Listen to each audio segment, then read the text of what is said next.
자네, 이거 어디서 났나? 강 회장의 목소리가 떨렸습니다. 공사장 일용직 청년의 품에서 나온 낡은 스케치북. 그 안에 강 회장이 오래전 연인에게 남겼던 편지가 쓰여 있었습니다. 사랑하는 수연이에게 한시도 잊은 적 없는 이름을. 낯선 청년의 스케치북 안에서 보게 되다니 강 회장의 심장이 주체할 수 없이 요동쳤습니다. 돌려주세요. 어머니 유품입니다. 절박한 청년의 얼굴은 강 회장의 얼굴과 꼭 닮아 있었습니다. 강 회장과 이 청년은 어떤 관계일까요? 구독과 좋아요 하시고 지금 어디서 보고 계신지 댓글로 남겨주시면 그곳에 항상 행운과 건강이 깃들기를 바라면서 인사 남기겠습니다. 귀를 찢을 듯한 굉음이 대지를 뒤흔들고 있었습니다. 집채만 한 덤프 트럭들이 거친 엔진 소리를 토해내며 쉴 새 없이 오가고 여기저기서 쇠를 깎고 두드리는 날카로운 파열음이 고막을 때렸습니다. 흙먼지가 마치 안개처럼 자욱하게 깔려 앞이 제대로 보이지 않는 곳. 크레인이 철근 다발을 들어올릴 때마다 쇠줄이 삐걱거리는 소리가 났습니다. 굴착기는 거대한 이빨로 땅을 파헤쳤고 콘크리트 믹서기는 쉴 새 없이 회전하며 굉음을 냈습니다. 수십 명의 인부들이 개미처럼 분주하게 움직이고 있었습니다. 누군가는 철근을 나르고 누군가는 거푸집을 설치하고 누군가는 용접기를 들고 불꽃을 튀기고 있었습니다. 이곳은 대한민국 최고의 아파트 단지가 들어설 대성건설의 신축 공사 현장이었습니다. 화려한 조감도 속의 미래와는 달리 지금 이곳은 거친 땀 냄새와 욕설이 난무하는 말 그대로 치열한 생존의 전쟁터였습니다.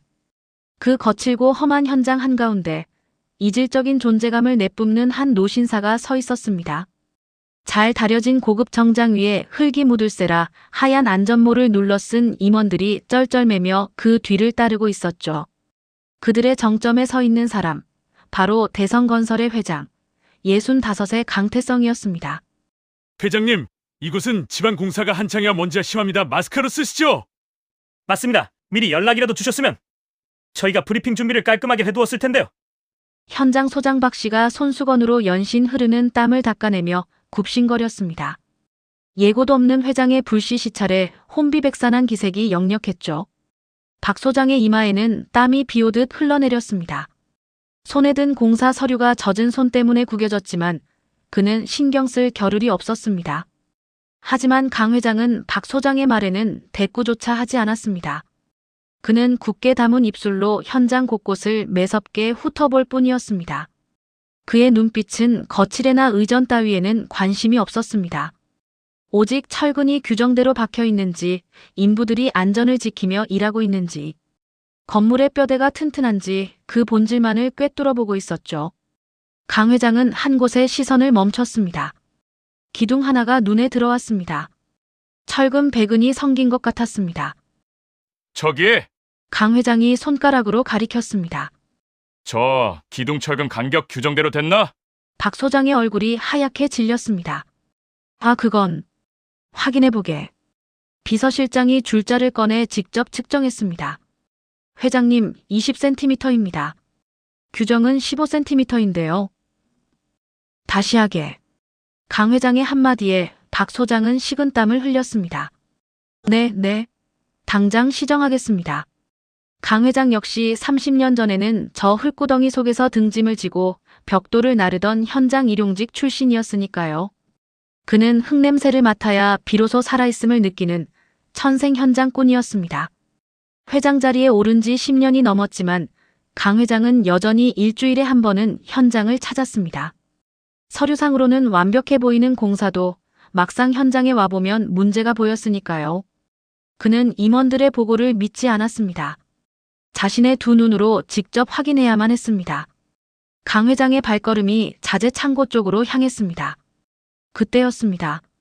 저만치서 작업반장의 걸걸한 고함 소리가 소음을 뚫고 터져나왔습니다. 야, 너희들 거기서 뭐하고 자빠졌어? 동작 안 빨라.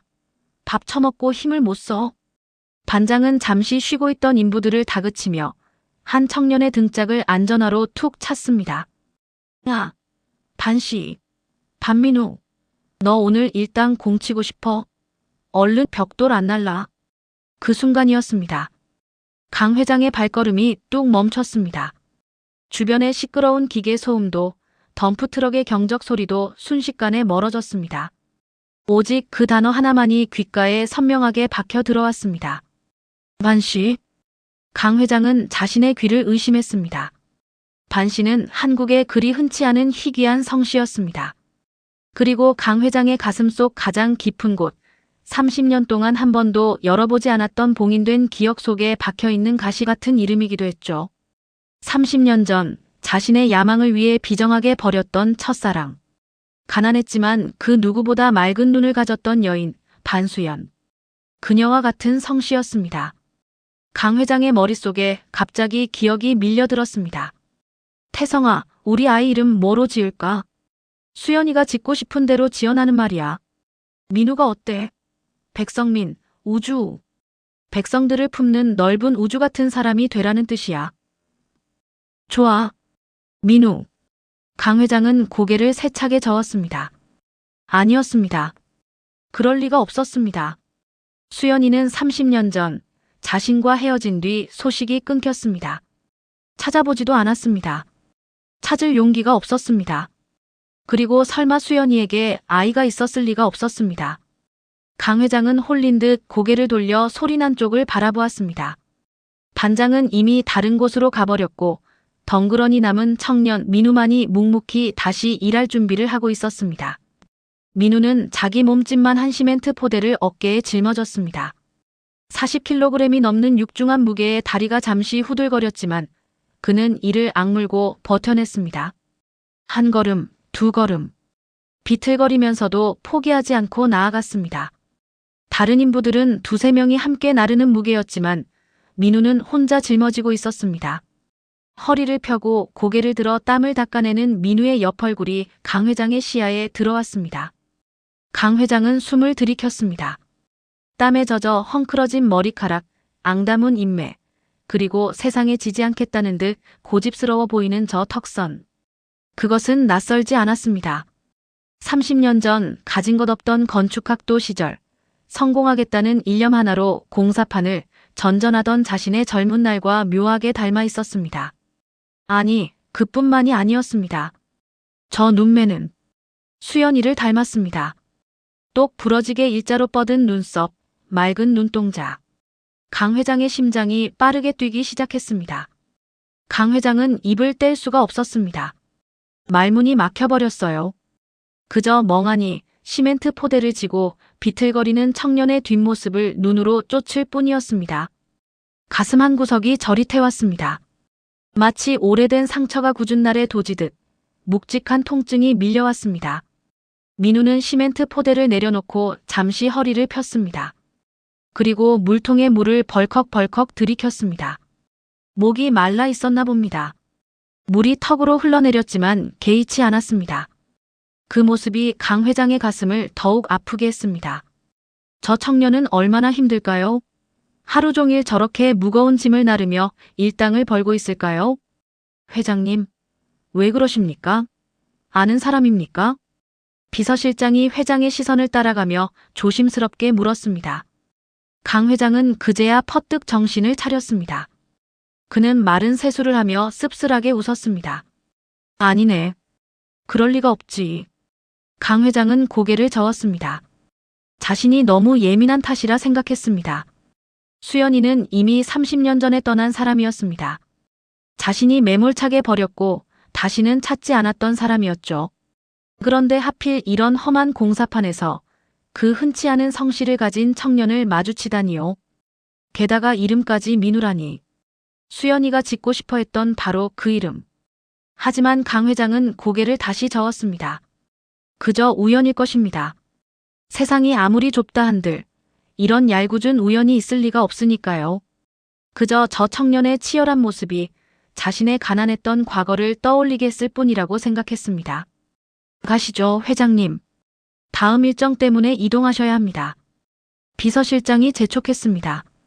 박 소장과 임원들도 어서 회장이 떠나주기를 바라는 눈치였습니다. 강 회장은 발길을 돌리려 했습니다. 하지만 발바닥이 땅에 붙어버린 것처럼 떨어지지 않았습니다. 자꾸만 뒤통수가 당기는 기분이었습니다. 먼지 구덩이 속에서 묵묵히 제 할 일을 해내는 저 청년. 누가 보든 안 보든 요령 피우지 않고 정직하게 땀 흘리는 저 우직한 모습이 자꾸만 눈에 밟혔습니다. 잠깐. 강 회장이 손을 들어 비서실장을 제지했습니다. 저 친구 일하는 것. 조금만 더 보고 가지. 예. 아, 알겠습니다. 비서실장은 의아해했지만 회장의 지시를 거를 수는 없었습니다. 강 회장은 자재 창고 그늘진 곳에 자리를 잡고 서서 민우가 일하는 모습을 지켜봤습니다. 민우는 쉬지 않고 시멘트 포대를 날랐습니다. 한 번, 두 번, 세 번. 땀이 작업복을 흠뻑 적셨지만 그는 멈추지 않았습니다. 다른 인부들이 담배를 피우러 가도 그늘에서 쉬어도 민우만은 묵묵히 자기 몫을 해냈습니다. 허리를 숙였다 폈다를 반복하며 지칠 법도 한데 포기하지 않았습니다. 강 회장의 입가에 미세한 미소가 떠올랐습니다. 저런 청년이라면 언젠가 무언가를 이룰 수 있을 것 같았습니다.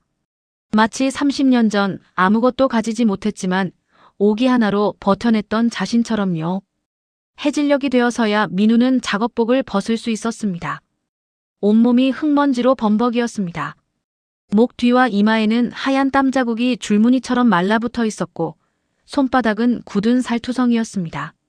손톱 밑에는 시커먼 흙이 파고들어 있었죠. 컨테이너 박스를 개조한 허름한 탈의실에서 민우는 차가운 수돗물로 얼굴을 씻었습니다. 비누칠도 제대로 안 되는 싸구려 비누였지만 그나마 감사했습니다. 어떤 현장은 제대로 된 세면 시설조차 없었으니까요. 거울을 보니 31살의 나이가 무색하게 주름이 깊게 패여 있었습니다. 햇볕에 그을린 피부는 거칠었고 눈가에는 피로가 서려 있었습니다. 민우는 거울 속 자신을 보며 쓸쓸하게 웃었습니다. 엄마, 나 이렇게 살고 있어요. 작게 중얼거렸습니다. 대답은 없었습니다. 민우는 낡은 가방을 메고 현장을 나섰습니다. 일당 12만 원. 오늘 하루 몸을 혹사시켜본 돈이었습니다. 다른 사람들에게는 푼돈일지 몰라도 민우에게는 하루를 버티게 해주는 생명줄이었습니다. 지하철역으로 걸어가는 길. 저녁 시간의 거리는 북적였습니다. 퇴근하는 직장인들, 쇼핑하는 연인들, 저녁 약속을 즐기는 사람들. 모두가 각자의 삶을 살아가고 있었습니다. 민우는 그 풍경 속에서 혼자였습니다. 무리에 섞여 있지만 그 누구와도 연결되지 않은 외로운 존재였습니다. 지하철을 타고 집으로 가는 동안 민우는 가방에서 낡은 봉투를 꺼냈습니다. 봉투 안에는 3통의 편지가 들어 있었습니다. 고아원에서 함께 자란 동생들이 보낸 편지였습니다. 첫 번째 편지는 막내 지수가 보낸 것이었습니다. 민우는 조심스럽게 편지를 펼쳤습니다. 서툰 글씨로 빼곡하게 적혀 있었습니다. 오빠, 잘 지내요? 저는 요즘 학교에서 미술 시간이 제일 좋아요. 선생님이 제 그림 보고 칭찬해 주셨어요. 오빠가 어렸을 때 그려준 집 그림 기억나요? 오빠랑 저랑 엄마랑 아빠랑 다 같이 사는 집이요. 저 아직도 그 그림 간직하고 있어요. 오빠, 언젠가 우리 정말 그런 집에서 살 수 있을까요? 민우의 눈시울이 뜨거워졌습니다. 지수는 이제 12살이었습니다. 민우가 고아원을 떠날 때 겨우 4살이었던 꼬마가 어느새 이렇게 자랐습니다. 민우는 지수에게 약속했었습니다. 언젠가 돈을 많이 벌어서 지수를 입양하겠다고. 함께 살겠다고. 하지만 8년이 지난 지금도 민우는 그 약속을 지키지 못하고 있었습니다. 두 번째 편지는 은호가 보낸 것이었습니다. 은호는 고등학생이 되었습니다. 민우보다 2살 어린 동생이었죠. 형, 나 이번에 전국 모의고사에서 상위 10% 안에 들었어. 선생님이 서울대도 노려볼 만하다고 하셨어. 근데 형, 솔직히 말하면 무서워. 내가 대학을 가면 등록금은 어떻게 하지? 고아원에서 지원해준다고는 하는데 형한테 패 끼치는 건 아닐까? 형도 힘들 텐데. 형, 미안해. 내가 형처럼 강하지 못해서. 민우는 편지를 읽다가 멈췄습니다. 가슴이 먹먹했습니다. 은호는 똑똑한 아이였습니다. 공부도 잘하고 착하고 민우를 닮아 우직했습니다. 그런 은호가 대학 등록금 걱정을 하다니요. 자기 꿈을 펼쳐야 할 나이에 돈 걱정에 짓눌려 있다니요. 세 번째 편지는 소희가 보낸 것이었습니다. 소희는 21살, 이제 막 대학에 입학한 여대생이었습니다. 오빠, 나 이번 학기 장학금 받았어요. 전액 장학금이에요. 오빠 덕분이에요. 오빠가 맨날 공부하라고, 포기하지 말라고 응원해준 덕분에 여기까지 올 수 있었어요. 오빠 고마워요. 근데 오빠는 언제 행복해질 거예요? 오빠도 좀 쉬면서 살았으면 좋겠어요. 민우는 편지를 가슴에 꼭 안았습니다. 눈물이 주르륵 흘러내렸습니다. 지하철 안 사람들 틈에 앉아 조용히 울었습니다. 다행히 아무도 민우를 쳐다보지 않았습니다. 모두가 자기 스마트폰만 들여다보고 있었으니까요. 애들아, 형은 괜찮아. 형은 너희들이 잘 되는 게 제일 행복해. 민우는 마음속으로 되뇌었습니다. 집에 도착한 민우는 좁은 원룸 문을 열었습니다. 반지하 원룸이었습니다. 습기가 차서 벽지는 군데군데 벗겨져 있었고 창문으로는 사람들의 발만 보였습니다. 방 안에는 낡은 이불 한 채와 작은 옷장, 그리고 휴대용 전기밥솥이 전부였습니다. 민우는 가방을 내려놓고 방바닥에 주저앉았습니다. 온몸이 뻐근했습니다. 어깨가 결렸고 허리가 아팠습니다. 손바닥에 굳은 살 사이로 새살이 돋아나려다 다시 찢어져 피가 배어나왔습니다. 민우는 약국에서 산 싸구려 파스를 어깨에 붙이고 손에는 밴드를 감았습니다. 배가 고팠습니다. 아침은 거르고 점심은 현장에서 주는 도시락 한 개가 전부였습니다. 민우는 냉장고를 열었습니다. 텅 비어 있었습니다. 계란 한 판도 라면 한 개도 없었습니다. 민우는 지갑을 꺼내 돈을 세어봤습니다. 오늘 받은 일당 12만 원. 여기서 방세 35만 원을 빼고 지수에게 보낼 용돈 10만 원을 빼고 은호 참고서값 3만 원을 빼고 소일 생활비 5만 원을 빼면 한 달에 쓸 수 있는 돈은 고작 7만 원 정도였습니다. 하루에 2천 원 남짓. 민우는 지갑을 닫고 밖으로 나갔습니다. 골목 어귀에 있는 24시간 편의점으로 향했습니다. 편의점 불빛이 유난히 환하게 느껴졌습니다. 민우는 편의점 문을 열고 들어갔습니다. 따뜻한 공기가 얼굴을 감쌌습니다. 도시락 코너로 갔습니다. 할인 스티커가 붙은 도시락들이 있었습니다. 하지만 가장 싼 것도 3,000원이었습니다. 민우는 망설였습니다. 3,000원이면 이틀치 식비였습니다. 민우는 도시락을 내려놓고 삼각김밥 코너로 갔습니다. 참치 삼각김밥 1,200원. 민우는 하나를 집었습니다. 그리고 우유 한 팩을 더 집었습니다. 1,000원짜리 작은 팩이었습니다. 계산대로 가는 길에 컵라면이 보였습니다. 그날따라 유난히 먹음직스러워 보였습니다. 민우는 고개를 돌렸습니다. 참아야 했습니다. 2,200원입니다. 알바생이 무표정하게 말했습니다. 민우는 주머니에서 동전을 꺼내 세었습니다. 1,000원짜리 2장, 100원짜리 2개, 10원짜리 2개. 정확히 2,200원이었습니다. 민우는 삼각김밥과 우유를 들고 밖으로 나왔습니다. 다시 원룸으로 돌아와 방바닥에 앉았습니다. 삼각김밥 포장지를 뜯었습니다. 첫 입을 베어 물었습니다. 참치와 밥알의 짠맛이 입안에 퍼졌습니다. 민우는 천천히 씹었습니다. 하루 종일 굶주렸던 배가 조금씩 채워지는 느낌이었습니다. 하지만 목이 메었습니다. 음식 때문이 아니었습니다. 민우는 삼각김밥을 들고 있는 자신의 손을 내려다봤습니다. 거칠고 상처투성이인 손. 31살 한창 꿈을 펼쳐야 할 나이에 삼각김밥 하나로 저녁을 때우고 있는 자신. 눈물이 주르륵 흘러내렸습니다. 삼각김밥 위로 눈물이 떨어졌습니다. 민우는 울면서 삼각김밥을 먹었습니다. 엄마, 미안해요. 제가 더 잘 살아야 하는데. 민우는 고개를 들어 천장을 바라봤습니다. 시커먼 곰팡이 자국이 군데군데 퍼져 있었습니다. 문득 어머니의 목소리가 들리는 것 같았습니다. 민우야, 엄마는 너만 있으면 돼. 우리 민우가 건강하게만 살아줘. 그거면 충분해. 산소호흡기를 코에 꽂은 채 가느다란 목소리로 말씀하셨습니다. 민우는 어머니의 손을 꽉 잡고 있었습니다. 뼈만 앙상하게 남은 손이었습니다. 엄마는 너를 키운 것만으로도 행복했어. 어머니는 민우의 얼굴을 쓰다듬었습니다. 넌 착한 아이야. 씩씩하게 자라줘서 고마워. 민우야, 엄마가 하나만 부탁할게.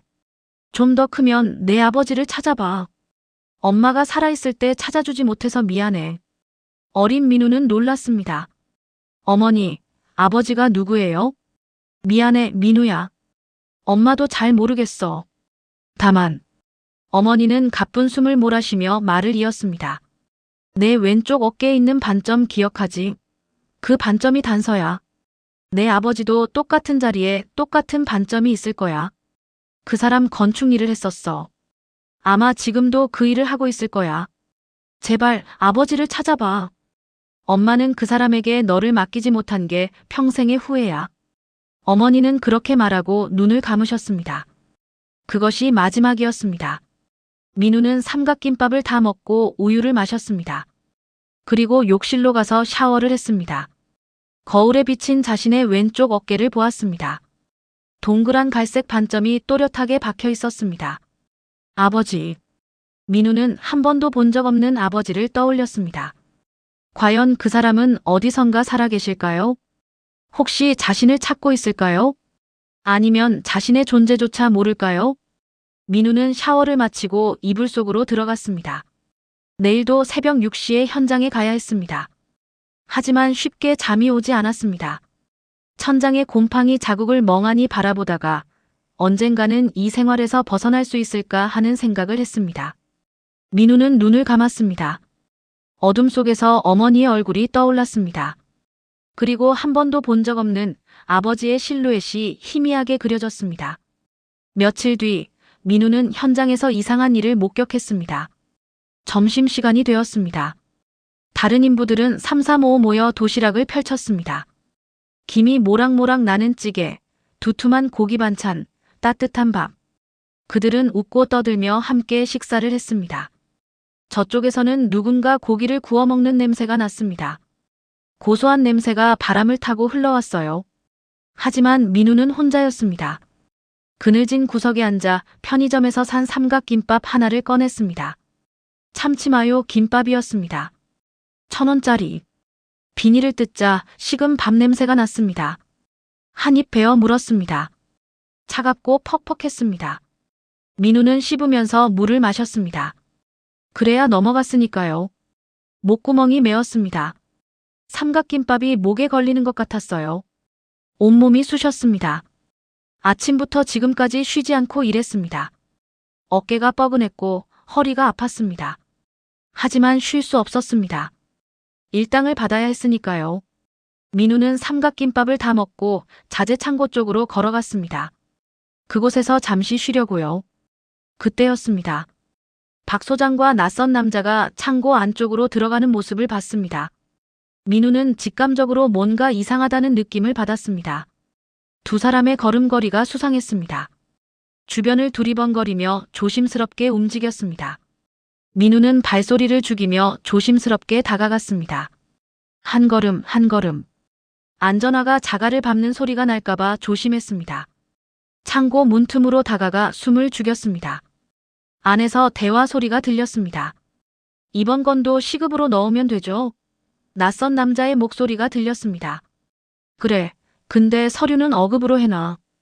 회사 감사 나오면 문제 될 수 있으니까. 박 소장의 목소리였습니다. 어급 철근은 개당 20만 원인데 시급은 8만 원이면 되잖아요. 차액이 장난 아니죠. 그래서 이번에 철근이랑 시멘트 다 시급으로 때우면 5천만 원은 건지겠어. 민우의 눈이 커졌습니다. 철근과 시멘트까지 불량품이라니요. 불량 자재를 쓰고 서류를 조작하고 있었던 겁니다. 걱정 마십시오. 이번에도 깔끔하게 처리할게요. 차액은 반반.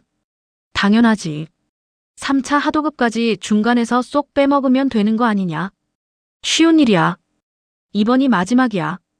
이것만 끝내면 난 은퇴할 거야. 두 사람이 낮게 웃는 소리가 들렸습니다. 민우는 온몸이 얼어붙었습니다. 이 건물은 대형 아파트 단지였습니다. 수많은 사람이 살게 될 곳이었죠. 만약 부실 공사로 건물이 무너진다면 민우는 등골이 오싹했습니다. 민우는 조용히 자리를 떠나 다시 작업 공간으로 돌아왔습니다. 하지만 일손이 떨렸습니다. 삽을 들었다가 놓쳤습니다. 정신이 없었습니다. 어떻게 해야 하지? 민우의 머릿속이 복잡해졌습니다. 신고해야 할까요?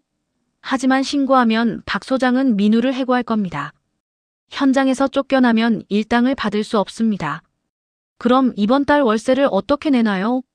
고아원 동생들에게 보낼 생활비는요? 민우는 고개를 저었습니다. 아니야. 돈 문제가 아니야. 만약 이 건물이 무너진다면 수백 명, 아니 수천 명의 사람들이 다치거나 죽을 수 있습니다. 그 중에는 아이들도 있을 겁니다. 노인들도 있을 겁니다. 민우는 가슴이 답답해졌습니다. 문득 작년에 무너진 백화점이 떠올랐습니다. 뉴스에서 봤던 장면들. 무너진 건물 잔에 시신이 담긴 검은 비닐 봉투들, 유가족들이 울부짖는 소리. 수백 명이 죽었습니다. 그중 절반은 아이들이었습니다. 내가 막을 수 있다면. 그때 어머니의 목소리가 떠올랐습니다. 민우야, 세상이 아무리 힘들어도 정직하게 살아라. 양심을 팔지 마라. 그게 사람으로 사는 거란다. 어머니가 돌아가시기 전 마지막으로 한 말이었습니다. 병상에 누워 뼈만 앙상하게 남은 손으로 민우의 손을 잡고 했던 말. 민우는 눈을 감았습니다. 엄마, 제가 뭘 해야 할까요? 하지만 대답은 이미 정해져 있었습니다. 민우는 눈을 떴습니다. 어머니라면 어떻게 하셨을까요? 당연히 신고하셨을 겁니다. 돈보다 사람이 먼저니까요. 민우는 결심했습니다.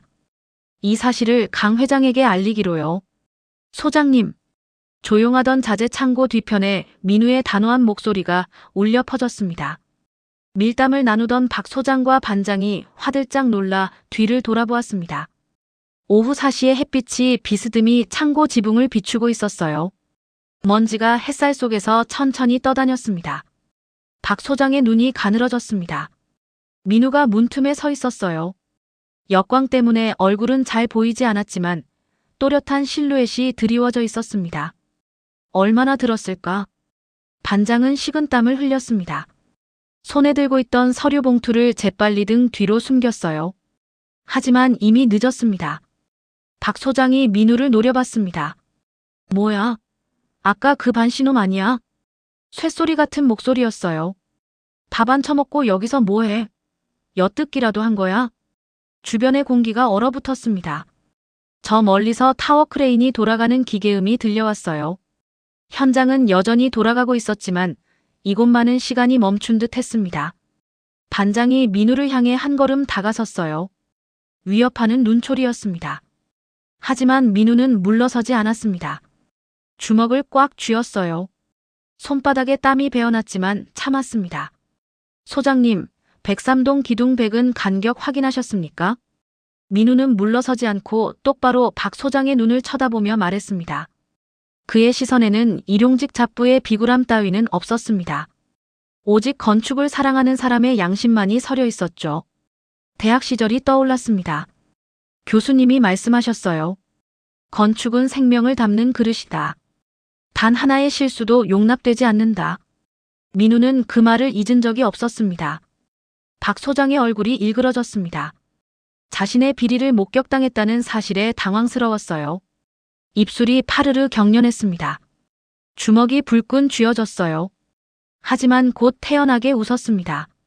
시치미를 뚝 떼는 표정이었죠.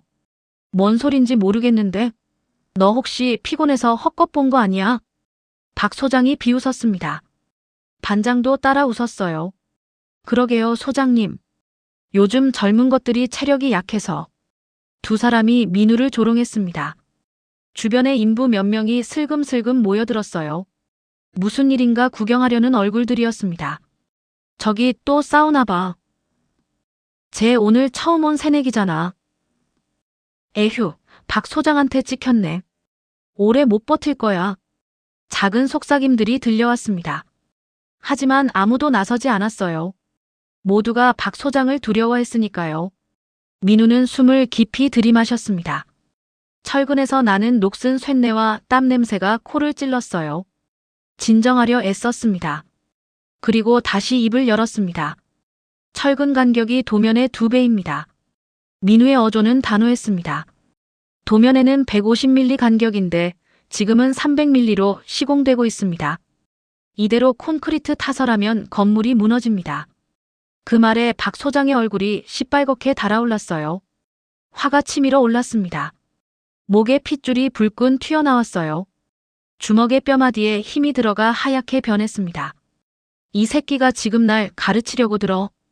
박 소장이 성큼 다가왔습니다. 민우와의 거리가 순식간에 좁혀졌어요. 그리고 민우의 멱살을 거칠게 움켜잡았습니다. 민우의 기도가 조였습니다. 숨을 쉴 수가 없었어요. 박 소장이 민우를 거칠게 흔들었습니다. 좌우로 앞뒤로. 민우의 몸이 마치 인형처럼 흔들렸습니다. 다리에 힘이 풀렸어요. 작업복 안주머니에서 뭔가가 삐져나왔습니다. 낡은 스케치북의 모서리였어요. 하지만 아무도 눈치채지 못했습니다. 나는 이 바닥 20년을 굴렀어. 박 소장이 고함을 질렀습니다. 침이 사방으로 튀었어요. 20년. 내 놈이 태어나기도 전부터 현장에서 땀 흘렸다고. 민우의 얼굴에 침이 튀었습니다. 뜨거웠어요. 부산 마천루 붕괴. 인천 아파트 균열. 내가 다 봤어. 박 소장이 으르렁거렸습니다. 그때도 내 같은 정의감 넘치는 놈들이 있었지. 근데 알아. 다들 어떻게 됐는지. 박 소장의 얼굴이 민우에게 바싹 붙었습니다. 술 냄새가 났어요. 다들 조용히 사라졌어. 이 바닥에서. 위협이었습니다. 너 같은 잡부 새끼가 뭘 안다고. 박 소장이 민우를 세게 밀쳤습니다. 콰당. 민우가 뒤로 비틀거렸어요. 휘청휘청. 발이 꼬였습니다. 균형을 잃었어요. 뒤에는 철근 더미가 쌓여 있었습니다. 날카로운 철근 끝들이 민우를 향해 있었어요. 햇빛을 받아 번뜩이는 쇳덩어리들이었습니다. 위험해. 누군가가 작게 비명을 질렀습니다. 하지만 아무도 달려들지 않았어요. 민우는 간신히 중심을 잡았습니다. 한쪽 무릎을 땅에 짚었어요. 손바닥이 거친 자갈밭에 찍혔습니다. 날카로운 돌멩이가 피부를 파고들었어요. 피가 배어나왔습니다. 따가웠습니다. 손바닥이 화끈거렸어요. 숨이 가빴습니다. 가슴이 터질 듯 뛰었어요. 하지만 민우는 다시 일어섰습니다. 천천히 하지만 확실하게. 무릎에 흙먼지를 털어냈어요. 손바닥의 피를 작업복에 닦았습니다. 그리고 다시 박 소장을 똑바로 바라봤습니다.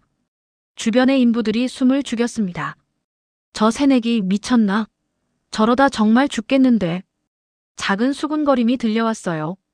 제가 잡부라도 눈은 있습니다. 민우의 말투에는 떨림이 없었습니다. 지금이라도 철근을 보강하셔야 합니다. 이대로 공사를 진행하시면 큰일 납니다. 민우의 시선은 흔들리지 않았어요. 양심을 지키려는 의지가 타오르고 있었습니다. 머릿속에 어머니의 목소리가 떠올랐어요. 정직하게 살아라, 민우야. 그게 너를 지켜줄 거다. 민우는 이를 악물었습니다. 때리고 싶었어요. 저 오만한 얼굴을 주먹으로 날려버리고 싶었습니다. 손에 힘이 들어갔어요. 주먹이 불끈 쥐어졌습니다. 하지만 참았습니다. 폭력을 쓰면 모든 게 끝장이니까요. 박 소장은 민우의 태도에 더욱 격분했어요. 얼굴이 붉게 타올랐습니다. 숨소리가 거칠어졌어요. 주먹을 불끈 쥐었습니다. 이 새끼가 끝까지. 박 소장이 주먹을 치켜들었습니다. 민우를 내려치려는 것이었어요. 주변의 인부들이 숨을 죽였습니다. 하지만 여전히 아무도 나서지 않았어요. 반장이 박 소장의 팔뚝을 조심스럽게 잡았습니다. 소장님, 사람들이 보고 있습니다. 떨리는 음성이었어요. 박 소장이 주변을 둘러봤습니다. 10여 명의 인부들이 빙 둘러서서 지켜보고 있었어요. 몇몇은 휴대폰을 꺼내 들고 있었습니다. 박 소장은 이를 갈았습니다. 주먹을 천천히 내렸어요. 하지만 분노는 가라앉지 않았습니다. 좋아. 아주 좋아. 박 소장이 차갑게 웃었습니다. 얼음장 같은 미소였어요. 너 오늘 끝이야. 알았어. 내가 이 현장에 있는 한 너 같은 놈은 단 하루도 못 버틴다. 박 소장이 민우의 가슴팍을 손가락으로 콕콕 찔렀습니다. 한 번, 두 번, 세 번. 당장 짐 싸서 꺼져. 안 그러면. 박 소장의 말투가 낮게 깔렸어요. 독사가 혀를 날름거리는 것 같았습니다. 경찰 불러서 자제절도로 고소할 거야. 내가 철근 빼돌린 거 다 알고 있어. 민우의 눈동자가 커졌습니다.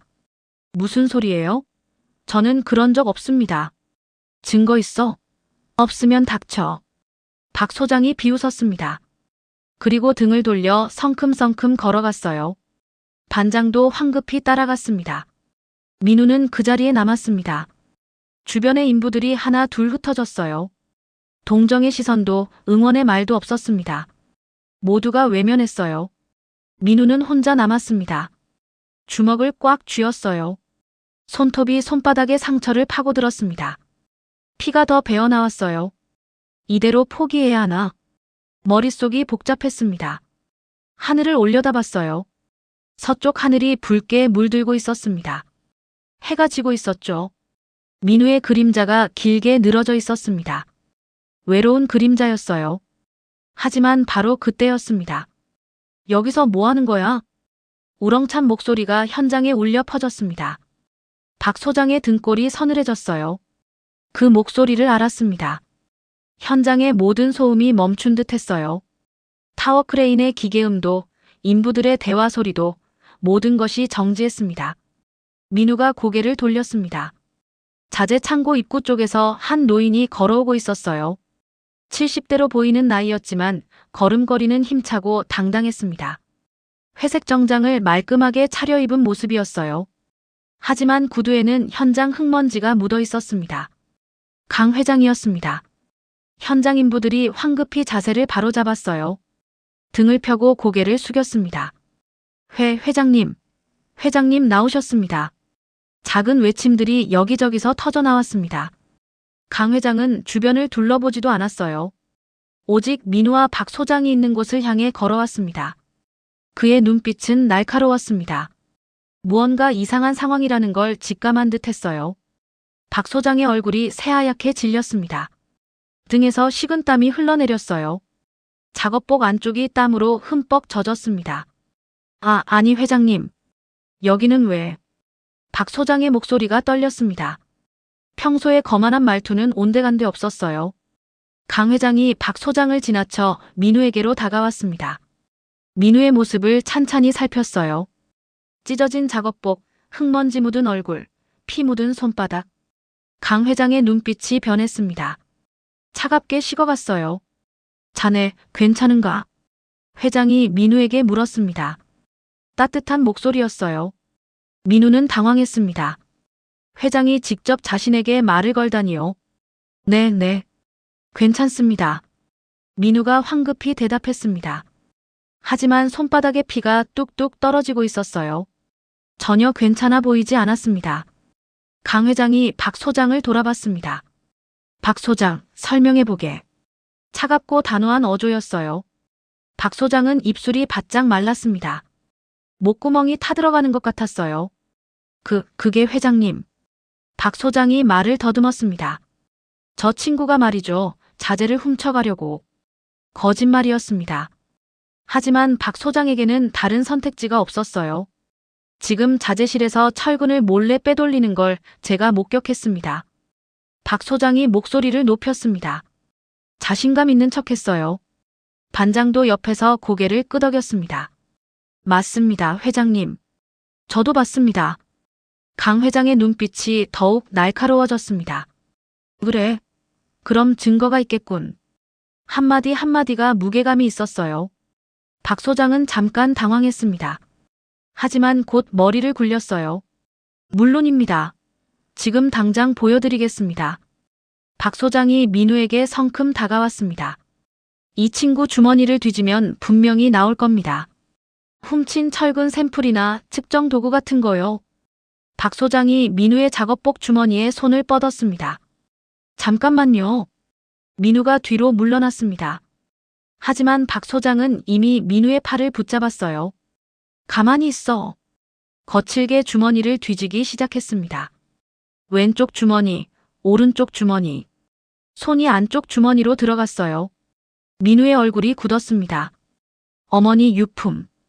박 소장의 손가락이 무언가를 잡았습니다. 딱딱하고 네모난 물건이었어요. 이게 뭐야? 박 소장이 그것을 꺼내려 했습니다.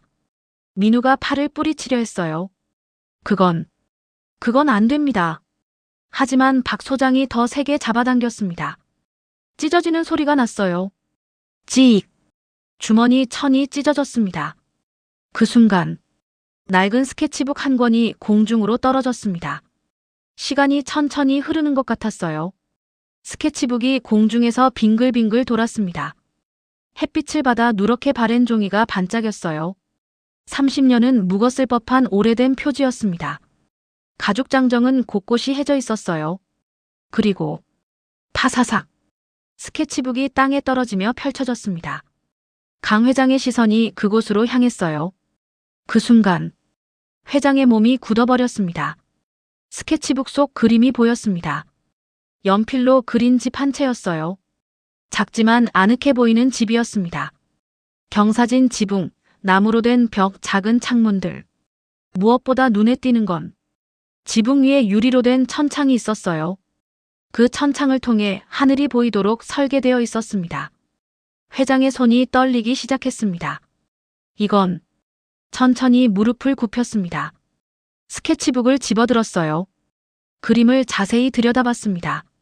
선의 굵기, 각도, 비율, 모든 것이 낯익었어요.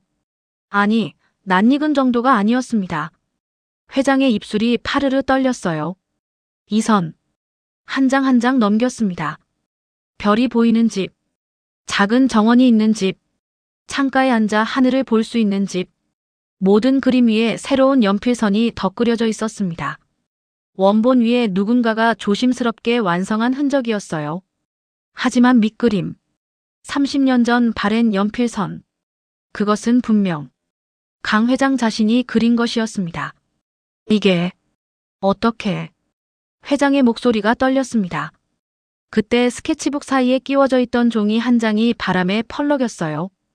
회장이 그것을 집어들었습니다. 편지였습니다. 누렇게 바랜 편지지. 잉크가 번진 글씨. 하지만 여전히 읽을 수 있었어요. 사랑하는 수연에게. 회장의 손이 심하게 떨렸습니다. 편지를 펼쳤어요. 수연아, 이 집을 꼭 지어줄게. 내가 원하던 별이 보이는 집. 밤하늘을 보며 우리 둘이 앉아 조용히 이야기할 수 있는 집. 기다려줘. 내가 성공하면 제일 먼저 이 집을 지어줄게. 약속해. 회장의 눈에서 눈물이 주르륵 흘러내렸습니다. 30년 만에 보는 자신의 필체. 30년 만에 보는 자신의 약속. 수연아. 회장이 중얼거렸습니다. 박 소장이 끼어들었어요. 회장님, 저건 단지 오래된 그림일 뿐입니다. 저 친구가 어디서 주워온. 닥쳐. 강 회장이 고함을 질렀습니다. 박 소장이 화들짝 놀랐어요. 회장은 천천히 고개를 들어 민우를 바라봤습니다. 떨리는 눈빛이었어요. 자네. 회장이 물었습니다. 이 스케치북은 어디서 났나? 민우는 떨리는 목소리로 대답했습니다. 어머니 유품입니다. 어머니께서 평생 간직하신. 회장의 심장이 쿵쾅거렸습니다. 어머니. 성함이 반수연입니다. 그 이름을 듣는 순간 회장의 다리에 힘이 풀렸습니다. 휘청했어요. 옆에 있던 직원이 황급히 회장을 부축했습니다. 회장님. 하지만 회장은 손을 저으며 물리쳤어요. 수연이. 수연이라고. 회장의 목소리가 떨렸습니다. 그럼 자네는? 민우가 고개를 끄덕였습니다. 네, 어머니께서 제게 이 스케치북을 남겨주셨습니다. 완성되지 않은 도면이라고 하시면서요. 그래서 제가 건축을 공부했습니다. 이 집을 완성하고 싶어서요. 민우의 목소리에 그리움이 묻어났어요. 어머니께서 항상 말씀하셨습니다. 이 집은 자신에게 가장 소중한 사람이 그려준 거라고. 언젠가 꼭 이 집에서 살고 싶다고. 회장의 눈에서 눈물이 멈추지 않았습니다. 수연이가 간직하고 있었구나. 회장이 스케치북을 가슴에 꽉 안았어요. 30년 동안. 그리고 다시 민우를 바라봤습니다. 자네 어머니는 지금. 민우의 얼굴이 어두워졌습니다. 돌아가셨습니다. 제가 7살 때 화재 사고로. 그 말에 강 회장이 무너졌습니다. 무릎이 꺾였어요. 털썩. 회장이 그 자리에 주저앉았습니다. 수연아, 미안해. 미안해. 회장이 바닥을 쳤습니다. 주먹으로 힘껏. 내가 몰랐어. 자네가 아이를 가진 줄. 내 아이를 혼자 키운 줄. 주변의 모든 사람이 숨을 죽였습니다. 민우의 눈도 커졌어요. 네. 자, 자네 말이야. 회장이 떨리는 손으로 민우를 가리켰습니다. 혹시 자네 오른쪽 어깨 뒤에. 회장이 말을 잇지 못했어요. 검붉은 반점이 있나? 민우의 얼굴이 놀라움으로 굳어졌습니다. 어떻게? 그걸 아십니까? 회장이 떨리는 목소리로 말했습니다. 그건 우리 집안 유전이야. 대대로 내려오는. 보여줄 수 있나? 민우는 천천히 작업복 윗부분을 내렸습니다. 오른쪽 어깨 뒤쪽. 검붉은 반점이 선명하게 드러났어요. 나뭇잎 모양의 모반이었습니다.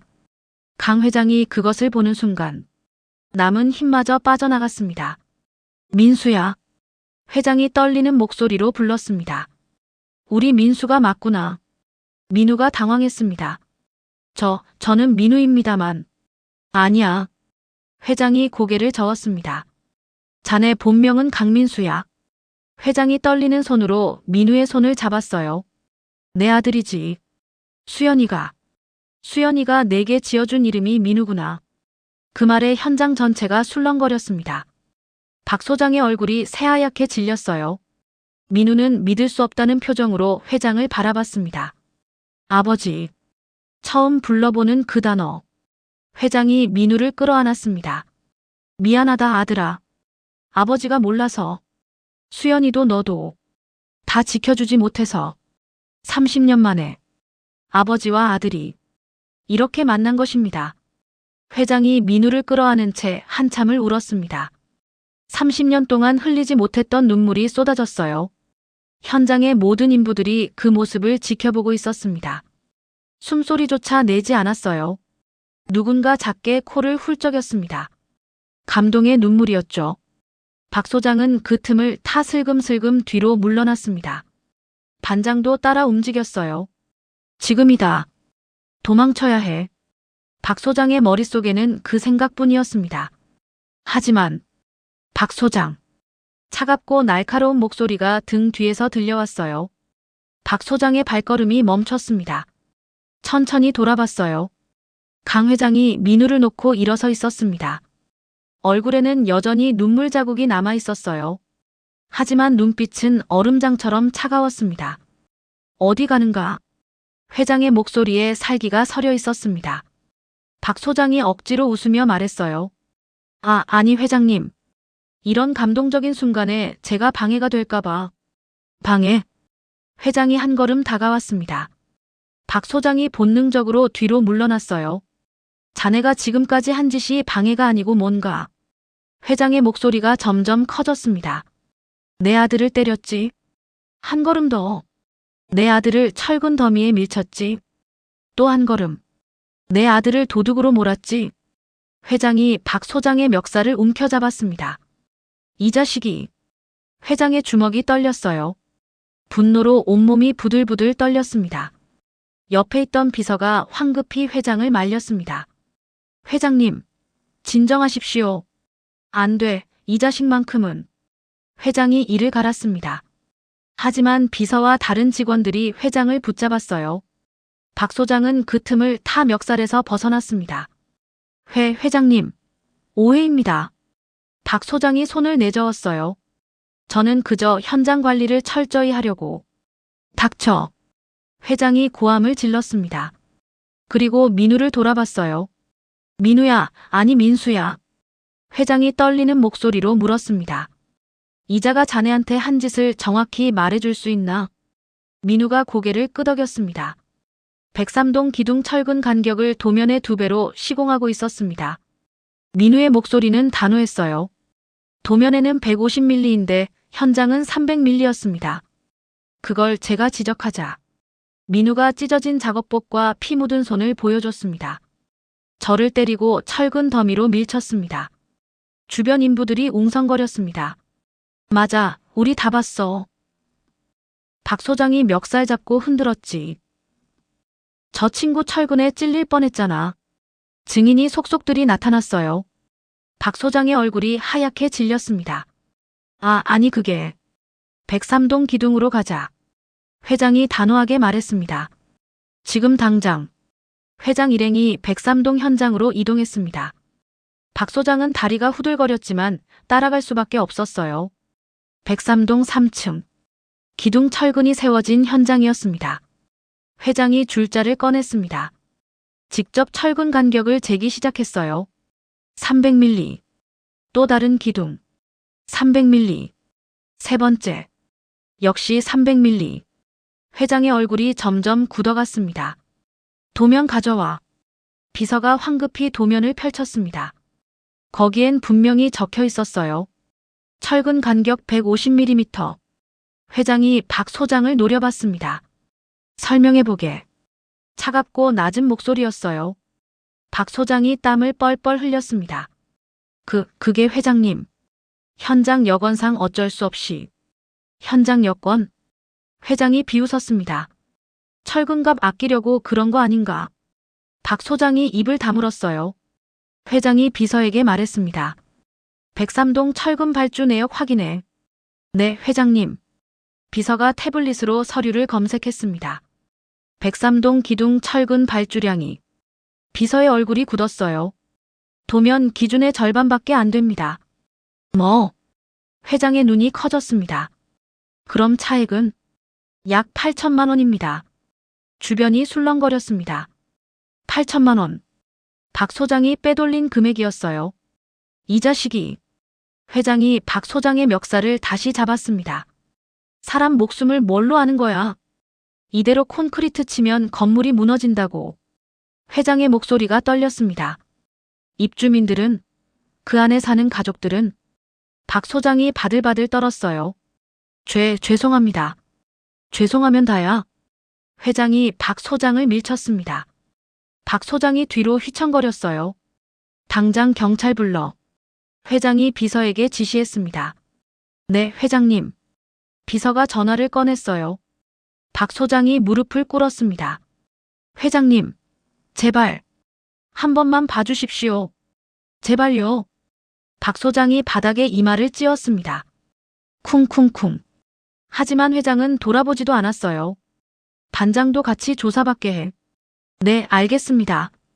반장도 얼굴이 새하얗게 질렸습니다. 곧이어 경찰차가 현장에 도착했습니다. 특정경제범죄 가중처벌법 위반과 업무상 과실치상 혐의로 체포합니다. 경찰이 수갑을 채웠어요. 찰칵. 박 소장의 손목에 차가운 쇠고랑이 채워졌습니다. 억울합니다. 저는. 경찰서 가서 진술하세요. 경찰이 박 소장을 끌고 갔습니다. 반장도 함께 연행됐어요. 현장 인부들이 그 모습을 지켜봤습니다. 잘 됐다. 저러니까 그렇지. 사람이 너무 악랄했어. 작은 속삭임들이 들려왔어요. 경찰차가 떠나고 현장에는 다시 침묵이 흘렀습니다. 회장이 천천히 민우에게 다가왔어요. 고맙다, 민수야. 회장이 민우의 어깨를 잡았습니다. 자네가 아니었으면 큰일 날 뻔했어. 당연한 일을 했을 뿐입니다. 민우가 고개를 숙였습니다. 회장이 주변 인부들을 둘러봤어요. 여러분, 회장의 목소리가 현장에 울려 퍼졌습니다. 오늘부터 103동 공사는 전면 재시공합니다. 인부들이 웅성거렸어요. 철근을 전부 보강하고 구조안전 진단을 다시 받겠습니다. 비용이 더 들어도 상관없습니다. 회장의 목소리에는 확신이 담겨 있었어요. 사람의 생명보다 중요한 건 없습니다. 인부들이 고개를 끄덕였습니다. 박수 소리가 하나 둘 터져 나왔어요. 짝짝짝. 이윽고 현장 전체에 박수가 울려 퍼졌습니다. 회장이 다시 민우를 바라봤습니다. 민수야. 네, 회장님. 아니, 아버지라고 불러도 되나? 회장의 목소리가 떨렸어요. 민우의 눈가가 뜨거워졌습니다. 아버지. 처음으로 제대로 불러보는 그 이름. 회장이 민우의 손을 꽉 잡았습니다. 오늘부터 자네는 이 회사 정식 직원이야. 아니, 직원이 아니라. 회장이 잠시 말을 멈췄어요. 내 후계자로 키우고 싶다. 민우가 놀라서 손을 저었습니다. 아버지, 그건 너무. 자네는 자격이 있어. 회장이 단호하게 말했습니다. 건축을 사랑하고 사람을 생각하는 마음. 그게 진짜 건축가야. 회장이 민우의 어깨를 토닥였어요. 수연이가. 자네 어머니가 정말 잘 키우셨어. 민우의 눈에서 눈물이 흘러내렸습니다. 어머니. 하늘을 올려다봤어요. 푸른 하늘이 보였습니다. 엄마, 저 아버지를 찾았어요. 민우는 마음속으로 외쳤습니다. 엄마가 평생 간직하신 그 사람. 이제 저는 혼자가 아니에요. 구름이 천천히 흘러가고 있었습니다. 마치 어머니가 미소 짓는 것 같았어요. 회장이 비서에게 지시했습니다. 민수를 본사 설계팀으로 발령내. 그리고 당장 기숙사 준비해. 네, 알겠습니다. 비서가 메모했어요. 회장이 민우를 바라보며 말했습니다. 오늘 저녁은 우리 집에서 먹자. 30년 늦었지만 이제라도 함께하고 싶구나. 민우가 고개를 끄덕였습니다. 네, 아버지. 두 사람은 서로를 껴안았어요. 30년의 공백을 메우듯이. 현장의 석양이 두 사람을 따뜻하게 비추고 있었습니다. 그날 저녁, 강 회장의 차가 민우를 태우고 강남 방향으로 향했습니다. 민우는 뒷좌석에 앉아 창밖을 바라봤어요. 낯선 풍경이 스쳐 지나갔습니다. 고층 빌딩, 화려한 네온사인, 명품 매장들. 민우가 살아온 세계와는 완전히 달랐어요. 옆자리의 회장은 계속 민우를 바라보고 있었습니다. 믿을 수 없다는 듯이요. 가끔 손을 뻗어 민우의 손을 만졌어요. 진짜인지 확인하려는 것 같았습니다. 정말 꿈만 같구나. 회장이 중얼거렸습니다. 민우는 대답 대신 작게 미소 지었어요. 자신도 여전히 현실 같지 않았으니까요. 차가 한남동 언덕을 올라갔습니다. 점점 높아지는 길. 그리고 마침내 거대한 철문 앞에서 멈췄어요. 경비가 고개를 숙이며 문을 열었습니다. 차가 들어서자 넓은 정원이 펼쳐졌습니다. 잘 가꿔진 잔디밭, 조각상들이 놓인 분수, 은은한 조명으로 빛나는 산책로. 그 끝에 3층짜리 저택이 서 있었어요. 하얀 대리석 외벽이 달빛을 받아 반짝였습니다. 민우는 차에서 내려 저택을 올려다봤습니다. 압도당하는 기분이었어요. 이리 오너라. 회장이 민우의 어깨를 감싸며 현관으로 안내했습니다. 무거운 참나무 문이 열렸어요. 넓은 현관홀이 나타났습니다. 샹들리에가 천장에서 영롱한 빛을 뿌렸어요. 대리석 바닥이 거울처럼 반짝였습니다. 계단은 양쪽으로 우아하게 휘어져 올라갔어요. 집사와 가정부들이 줄지어 서서 고개를 숙였습니다. 민우는 작업복 차림의 자신이 너무나 초라하게 느껴졌어요. 구두에 묻은 흙먼지가 깨끗한 바닥을 더럽히는 것 같았습니다. 괜찮다. 회장이 민우의 마음을 읽은 듯 말했습니다. 그리고 집사에게 지시했어요. 집사가 고개를 끄덕이고 사라졌습니다. 회장은 민우를 2층으로 안내했어요. 긴 복도를 걸었습니다. 벽에는 그림들이 걸려 있었어요. 값비싼 그림들이었습니다. 하지만 회장은 그런 것들을 거들떠보지도 않았어요. 복도 끝에 도착했습니다. 회장이 문 하나 앞에서 멈춰 섰어요. 떨리는 손으로 손잡이를 잡았습니다. 천천히 문이 열렸어요. 방 안은 어둠에 잠겨 있었습니다. 회장이 불을 켰어요. 은은한 조명이 방 안을 밝혔습니다. 민우의 발걸음이 멈췄어요. 방 안가득 어머니의 흔적이 남아 있었습니다. 벽에 걸린 사진. 젊은 시절의 반수연이 환하게 웃고 있었어요. 회장과 함께 찍은 사진이었습니다. 두 사람은 정말 행복해 보였어요. 책상 위에는 수연이 쓰던 만년필이 놓여 있었습니다. 서랍장 위에는 향수병이 있었어요. 회장이 향수병을 집어들었습니다. 뚜껑을 열자 희미한 향기가 퍼졌어요. 라벤더 향이었습니다. 수연이가 좋아하던 향이야. 회장의 목소리가 떨렸습니다. 민우는 그 향기를 맡았어요. 어렴풋이 기억이 났습니다. 어린 시절 어머니 품에 안겼을 때 맡던 냄새. 가슴이 뜨거워졌어요. 회장이 옷장을 열었습니다. 거기엔 수연의 옷들이 그대로 걸려 있었어요. 30년이 지났지만 회장은 하나도 버리지 못했던 겁니다. 30년 동안 이 방을 그대로 뒀어. 회장이 말했습니다. 방 한쪽에는 작은 책장이 있었어요. 수연이 읽던 책들이 꽂혀 있었습니다. 민우가 책 등을 읽었어요. 시집, 소설, 건축 관련 서적들. 한 권을 꺼냈습니다. 펼치자 수연의 메모가 보였어요. 이 부분 민석이에게 보여줘야지. 민석. 아버지의 옛 이름이었습니다. 민우의 눈가가 뜨거워졌어요. 회장이 침대 옆 서랍을 열었습니다. 그리고 낡은 상자 하나를 꺼냈어요. 조심스럽게 뚜껑을 열었습니다. 안에는 편지들이 가득했습니다. 수연이가 내게 보낸 편지들이야. 회장이 한 장을 꺼내 펼쳤어요. 바랜 종이에 수연의 필체가 보였습니다. 민서가 오늘 학교에서. 회장은 그 편지를 읽다가 멈췄습니다. 목이 메었거든요. 이걸 읽을 때마다 생각했어. 회장이 떨리는 목소리로 말했습니다. 민우는 조용히 아버지 옆에 섰어요. 그때 가문의 반대를 뿌리치고 수연이와 함께 갔어야 했어. 회장의 눈에서 눈물이 흘렀습니다. 민우가 아버지의 어깨에 손을 올렸어요. 아버지 잘못이 아닙니다. 어머니도 그렇게 생각하셨을 거예요. 회장이 고개를 저었습니다.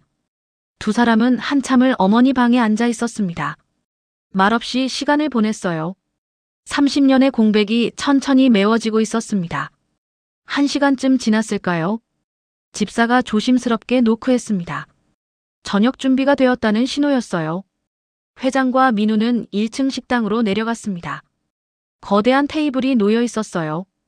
20명은 앉을 수 있는 크기였습니다. 하지만 세팅은 2자리뿐이었어요. 마주보는 자리. 회장과 민우가 앉았습니다. 요리사가 정성껏 준비한 음식들이 나왔어요. 스테이크, 샐러드, 수프. 하지만 민우는 포크를 들 수가 없었습니다. 너무 낯설었거든요. 회장이 그런 민우를 보며 미소 지었어요. 그리고 집사에게 뭔가를 지시했습니다. 집사가 주방으로 들어갔어요. 잠시 후 따끈한 된장찌개와 흰 쌀밥이 나왔습니다. 김치와 반찬도 함께요. 이게 더 편하지? 회장이 물었습니다. 민우가 고개를 끄덕였어요. 숟가락을 들었습니다. 따뜻한 밥 한 숟가락. 된장찌개 국물. 그제야 긴장이 풀렸어요. 두 사람은 조용히 식사를 했습니다. 가끔 눈이 마주치면 서로 미소 지었어요. 식사를 마치고 회장이 발코니로 민우를 안내했습니다. 탁 트인 서울 야경이 펼쳐졌어요. 도시의 불빛들이 별처럼 반짝였습니다. 저기 보이는 게 우리 회사 본사야. 회장이 한쪽을 가리켰습니다. 높이 솟은 빌딩이 보였어요. 언젠가 내가 이끌게 될 곳이지. 민우는 대답하지 않았습니다. 아직 실감이 나지 않았거든요. 아버지. 민우가 조심스럽게 입을 열었습니다. 회장이 돌아봤어요. 저는 그냥 건축이 하고 싶습니다. 민우의 목소리는 진심이었어요. 사람들이 행복하게 살 수 있는 집을 짓고 싶어요. 어머니가 꿈꾸던 그런 집을요. 회장의 눈가가 촉촉해졌습니다. 아들이 자랑스러웠어요. 그래, 그렇게 하자. 회장이 민우의 어깨를 두드렸습니다. 두 사람은 오래도록 야경을 바라봤습니다.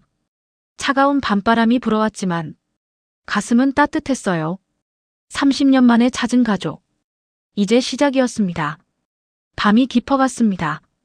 회장은 민우를 위해 준비한 방으로 안내했어요. 2층의 넓은 객실이었습니다. 킹사이즈 침대, 드레스룸, 욕실. 모든 게 완벽했어요. 오늘은 여기서 쉬어라. 회장이 말했습니다. 민우가 고개를 끄덕였어요. 회장이 나가려다 멈춰 섰습니다. 그리고 돌아서서 민우를 꽉 껴안았어요. 고맙다. 회장이 속삭였습니다. 민우도 아버지를 안았습니다. 저야말로 감사합니다, 아버지. 두 사람은 한참을 그렇게 있었어요. 회장이 방을 나갔습니다. 민우는 혼자 남았어요. 침대에 앉아 천장을 바라봤습니다. 하루가 꿈만 같았어요. 주머니에서 스케치북을 꺼냈습니다. 어머니의 유품. 그리고 이제는 아버지와의 연결고리. 별이 보이는 집 그림을 펼쳤어요. 엄마, 보고 계세요? 민우가 그림에 대고 속삭였습니다. 창밖으로 별이 빛나고 있었습니다. 마치 어머니가 지켜보는 것 같았어요. 민우는 그림을 가슴에 안았습니다. 그리고 천천히 눈을 감았어요. 30년 만에 집에 온 기분이었습니다. 다음 날 아침, 민우는 낯선 침대에서 눈을 떴습니다. 새벽 5시. 평소 일어나던 시간이었어요. 하지만 출근 준비를 하려니 고민이 됐습니다. 작업복을 입어야 할까요? 정장을 입어야 할까요? 민우는 결국 작업복을 선택했습니다. 변하고 싶지 않았거든요. 회장 아들이기 전에 현장 노동자 강민우였으니까요. 회사 정문에 도착했습니다. 경비 아저씨가 민우를 보더니 놀란 표정을 지었어요. 민우 씨, 어제 소문 들었습니다. 회장님 아드님이시라며요? 민우는 쑥스럽게 웃었습니다. 그냥 평소처럼 대해주세요. 엘리베이터를 탔어요. 함께 탄 직원들이 수근거렸습니다. 저 사람이 그 소문이 회장님 아들이래. 민우는 들은 척하지 않았습니다. 현장 사무실에 도착했어요. 동료들이 일제히 민우를 바라봤습니다. 어색한 분위기였어요. 예전처럼 편하게 대하고 싶지만 눈치가 보이는 모양이었습니다. 형님들 커피 한잔 하시죠. 민우가 평소처럼 밝게 말했습니다. 자판기로 가서 커피를 뽑아왔어요. 동료들에게 하나씩 건넸습니다. 민우야. 아니 민우 씨. 한 동료가 말을 더듬었어요. 형님, 그냥 평소처럼 해주세요. 민우가 웃으며 말했습니다. 저는 여전히 강민우입니다. 그 말에 동료들의 표정이 풀렸어요. 하지만 완전히 예전 같지는 않았습니다. 보이지 않는 벽이 생긴 것 같았어요. 점심시간. 식당에서 밥을 먹는데 다른 부서 직원들이 힐끔거렸습니다. 저 사람이 회장 아들이래. 부럽다. 누군가가 민우 테이블로 다가왔어요. 저기 민우 씨 맞으시죠? 제가 영업부에 있는데요. 나중에 시간 되시면 식사라도. 민우는 정중히 고개를 숙였습니다. 감사하지만 괜찮습니다. 오후 3시 내선 전화가 울렸어요. 강민우 씨, 회장님께서 부르십니다. 민우는 회장실로 올라갔습니다. 회장이 따뜻하게 맞이했어요. 앉거라. 민우가 소파에 앉았습니다. 회사는 어떠니? 불편한 건 없고? 괜찮습니다, 아버지. 회장이 민우를 바라봤어요. 천천히 배우면 된다. 급할 것 없어. 네. 다만 한 가지만 기억해라. 회장이 진지한 표정을 지었습니다. 사람을 먼저 생각하는 건축가가 되거라. 어머니가 그걸 가장 중요하게 여기셨어. 민우의 눈가가 뜨거워졌어요. 명심하겠습니다. 그날 저녁, 민우는 다시 자신의 원룸으로 돌아갔습니다. 회장이 만류했지만 민우는 고집했어요. 아직은 여기가 편합니다. 천천히 익숙해지고 싶어요. 작은 원룸, 삐걱거리는 침대. 하지만 민우에게는 이곳이 더 편했습니다. 스케치북을 꺼내 펼쳤어요. 별이 보이는 집 그림. 엄마, 저 잘하고 있죠? 민우가 그림에 대고 속삭였습니다. 창밖으로 별이 빛나고 있었어요. 민우는 새로운 스케치를 시작했습니다. 언젠가 이룰 꿈을 그리기 시작했어요. 1년이 흘렀습니다. 강민우는 이제 더 이상 현장 노동자가 아니었어요. 건축팀 팀장으로 승진했습니다. 하지만 민우는 여전히 현장을 찾았어요. 작업복을 입고 인부들과 함께 땀 흘렸습니다. 팀장님, 직접 안 하셔도 됩니다. 괜찮아요. 이게 편해요. 민우는 변하지 않았어요. 그래서 더욱 존경받았습니다. 어느 금요일 오후, 본사 대회의실에 임원들이 모였습니다. 민우가 프레젠테이션 준비를 하고 있었어요. 회장도 참석했습니다. 시작하겠습니다.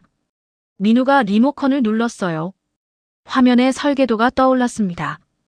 별이 보이는 집 프로젝트입니다. 임원들이 고개를 들었어요. 저소득층을 위한 공공주택 단지입니다. 총 500세대 규모로.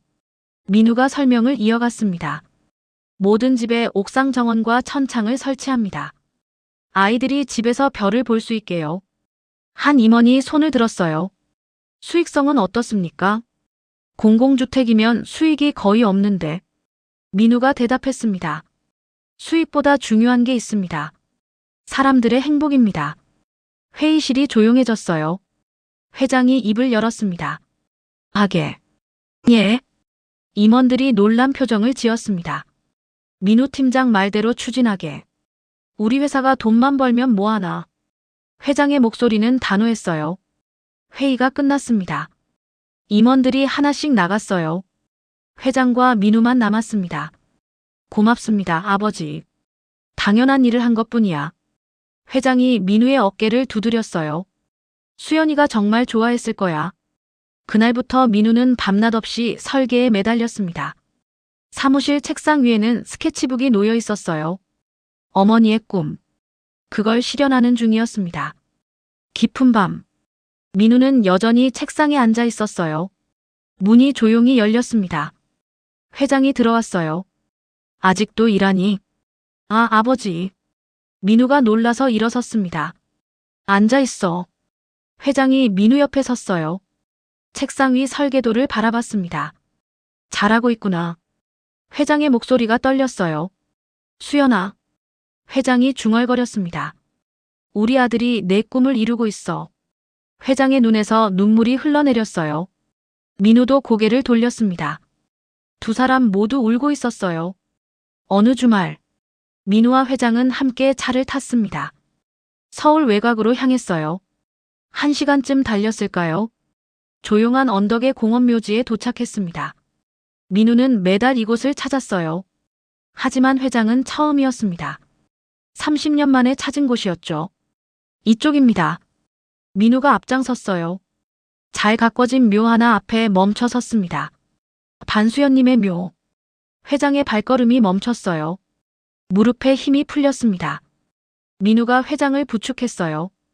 회장은 무덤 앞에 무릎을 꿇었습니다. 수연아. 회장의 목소리가 떨렸어요. 미안해. 정말 미안해. 30년이나 걸렸어. 회장이 무덤을 쓰다듬었습니다. 민우도 옆에 무릎을 꿇었어요. 엄마, 저예요. 민수. 아버지 모시고 왔어요. 민우가 가방에서 설계도를 꺼냈습니다. 조심스럽게 무덤 앞에 펼쳤어요. 엄마 꿈 이루고 있어요. 별이 보이는 집이요. 곧 완성돼요. 회장과 민우는 한참을 무덤 앞에 앉아 있었습니다. 바람이 불어왔어요. 마치 수연이 대답하는 것 같았습니다. 해가 저물기 시작했어요. 두 사람은 일어났습니다. 다시 올게, 수연아. 회장이 마지막 인사를 했어요. 완성되면 사진 가져올게요, 엄마. 민우도 약속했습니다. 돌아오는 차 안. 회장이 조용히 말했어요. 고맙다, 민수야. 제가 더 감사합니다, 아버지. 두 사람은 말없이 손을 맞잡았습니다. 창밖으로 석양이 지고 있었어요. 하지만 두 사람의 가슴은 따뜻했습니다. 그로부터 6개월 후, 맑은 가을날이었습니다. 서울 외곽의 새로운 주거단지가 완성됐어요. 별이 보이는 집, 깨끗한 건물들이 줄지어 서 있었습니다. 각 집마다 옥상 정원이 있었어요. 그리고 천장에는 특별한 천창이 설치돼 있었습니다. 오늘은 준공식 날이었어요. 입주 예정자들이 모여들기 시작했습니다. 와, 진짜 예쁘다. 우리가 여기서 살게 되는 거예요? 사람들의 눈이 반짝였어요. 한 할머니가 눈물을 흘렸습니다. 이런 집에 살게 될 줄이야. 꿈만 같네요. 젊은 부부가 아기를 안고 왔어요. 여보, 아기 키우기 정말 좋겠어요. 옥상 정원도 있고. 아이들이 이미 뛰어놀기 시작했습니다. 엄마, 저기 그네 있어요. 미끄럼틀도 있어. 웃음소리가 단지를 가득 채웠어요. 민우는 멀찍이 서서 그 모습을 바라봤습니다. 가슴이 벅차올랐어요. 어머니의 꿈. 마침내 이뤄낸 것이었습니다. 자랑스럽구나. 뒤에서 회장의 목소리가 들렸어요. 민우가 돌아봤습니다.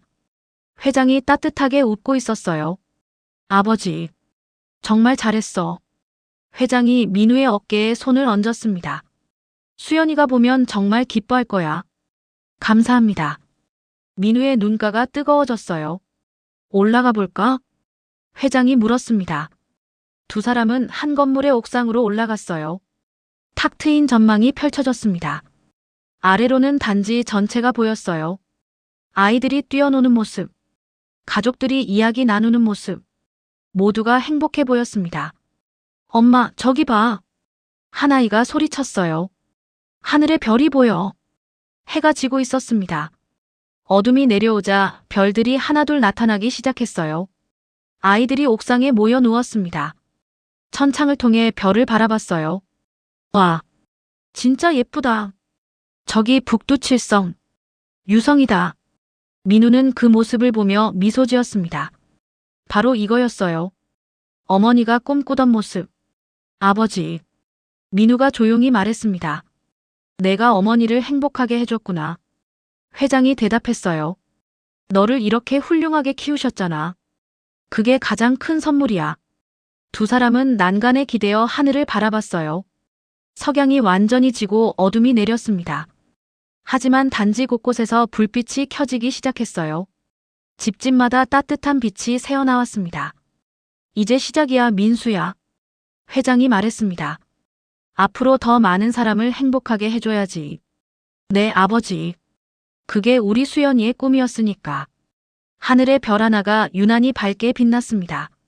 민우가 그 별을 가리켰어요. 저기 아버지. 저 별이 유난히 밝네요. 회장도 그 별을 바라봤습니다. 수연이가 웃고 있는 거야. 우리를 보며. 두 사람의 눈에서 눈물이 흘러내렸어요.